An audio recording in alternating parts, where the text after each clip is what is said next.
Welcome back to the Screensavers. I'm Leo Laporte. Coming up in this half hour, hey, if you can't get out of your cube fast enough, Megan will show you a one-click shutdown program. Those of you who don't work in cube farms, that's your office here in Lowell. Plus, Professor Ed Felton shows us what the problem is with Senator Fritz Holling's piracy Illegal singing bill. Rodents and bass. Yes, it involves that nunchuck hamster. I think it's going to turn out to be much more serious than Kung Fu hamsters. It is, but we're going to have some fun with it.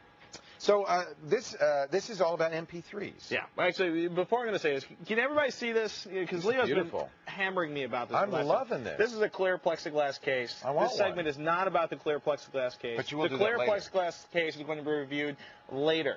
Are you going to explain why you have a Sharpie taped to the processor? The reason I have a Sharpie taped to the processor is because we were having problems holding down the heatsink, and the reason we have a pencil holding down the cards is because the way these are cut, our AGP card wouldn't actually pulled it out of the AGP slot. That's bad. Okay.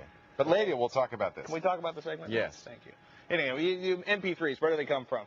They come from the web. You download them. No, you make them yourself.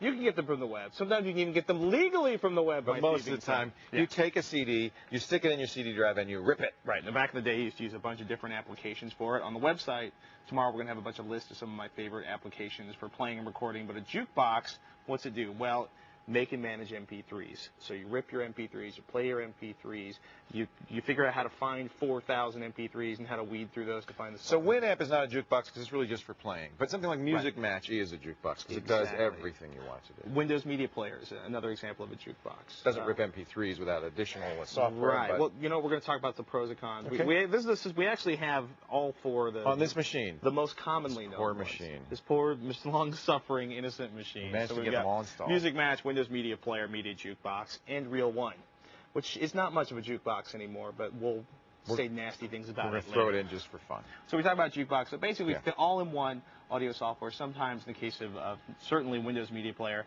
certainly Media Jukebox, it handles other stuff. Okay. Video playback, DVD playback, with extra add-ons, sometimes even television controls. So that's what jukebox software is. Right. Let's take a look at our four contenders and see how they do. All right. This is the classic, the one we most often recommend. Wow. Somebody just hit the power? Somebody did just hit the power. His machine just went off. I didn't do it! I didn't do it! Let's try that again. All right. Well, we're going to have to reboot before we can show you this. But Music Match, can we do this without showing people that? We can do that without showing them. Music Match is the classic one we talk about all the time. It was one of the original free ones. We like that one. I still use it. Here's some cons about it, though. Is one, you are not going to get their highest recording speed on that. We already talked about this. Playback digital audio, rip and encode CDs, manage and organize your music, burn audio CDs. That's what a jukebox does. Music Match is a primary example. Right. It's free, which is why we like it so much. You only get, if you want to burn audio CDs with it from your digital music collection, you only get 5 burns. You also don't get the fastest encoding performance. That's unless you pay for it. That's for the free version. If you pay like $14.95 now, it's on sale. Usually it's like $19.95. When I bought it 3 years ago, it was $49.95. I know. Me too. I paid the $50. Exactly. Right. It's been worth it. But basically, it doesn't have the happiest interface. It's something I've noticed. A lot of people go into it not particularly pretty, and if you're not really used to it, you might not know, for example. It takes a little while to figure out. Exactly. Take a look at down there. You have to hit the record button to open the recorder interface.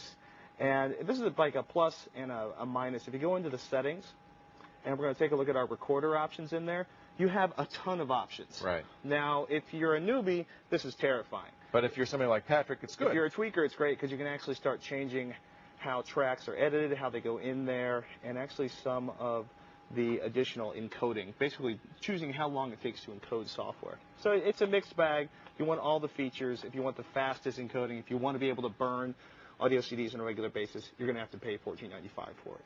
That's the basic. Okay. That's the entry level. So we're going to click one more Windows Media Player over here. This is the one everybody has if they have Windows. Exactly. 7.1 for 98, 98 SE, Windows ME in 2000. And you haven't upgraded this in any way? No, this is the basic Windows Media Player 8 that comes with XP.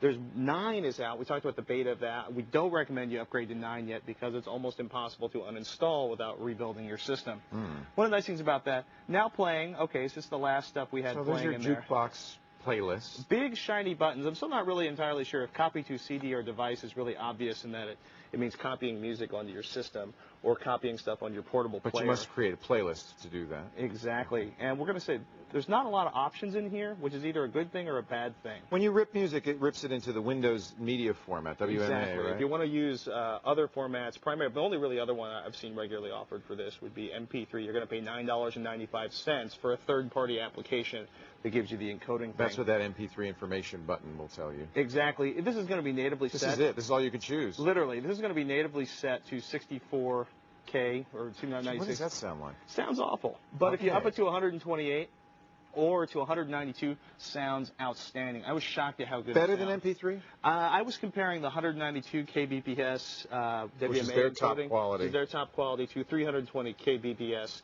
That's the best you can do with MP3. Exactly. And you're saving, like, I think one of my songs, it was 16.7 megabytes in MP3. It's almost half the size. And 9 and change. And how much better is it? I don't know if it's better. It's as good? It's really in the neighborhood. At some That's point, impressive. it's like, what's your favorite creme brulee recipe? You start deciding which you like better. Right. WMA did a lot of work when they set up this codec to really emphasize the higher ends of the frequencies because they're trying to attract kids to it, and kids like slightly sharper audio that has more high end. Oh, to it. interesting. Yeah. That's interesting. If you want to get extra features, you're going to pay for them. Basic, easy. The only nice thing about WMA I can say, other than it's pretty compact, is that tons and tons of portable audio players support it. And it's free, and it's probably inside your operating system. Now, already. Media Jukebox I'm not familiar with. Is this like... Not a lot of people know this one. Okay. This is the best jukebox you've never heard of. Yeah. So check this out. This is the basic window. Again, you've got your media library. You can sort things out by album and artist and look through there. What's interesting, though, is they've got some really big, obvious buttons. Rip, at least if you know the basic terms of the trade. Right. To rip the CD from Just your to audio make a CD, copy of it into MP3. to burn it into CDR. To record it to a CD. Exactly. Really clear What's menus. Mini-Me do? We'll press that at the end because that's when it's going to... I like that name. It's going to shrink down into this really fascinating little miniature These display. guys have a little bit of attitude. It's kind of fun. Exactly. How much is this program? $24.95, but it includes, you're paying for it, but you know what? They've got stuff like the ability to control TV tuners. Oh, wow. And if you go down to let me go into the settings and the options. This is like a kitchen sink program. Literally, it's a kitchen sink program, but unlike most kitchen sink programs, it does a nice job. And check this out. Look at the encoders under here. Oh, look at Monkey's Audio, which is a lossless encoder, Ogg Vorbis. Now, a lot of these are free or available on the web, That's but it's nice that they right? give you the options to download these for nothing once you've set it up. Do you know whose encoder, MP3 encoder it uses? They use a WMA encoder standard, and I can't remember off the top of my head whose MP3 encoder. There are different it standards. uses. Fraunhofer that invented MP3 Right. is generally considered the best, but there are other Lame and. But it's a clear, simple, easy to use interface. You like this one? Not the prettiest visuals, but you know what? If you want really fancy visuals, run Winamp. And What happens when you mini-me it?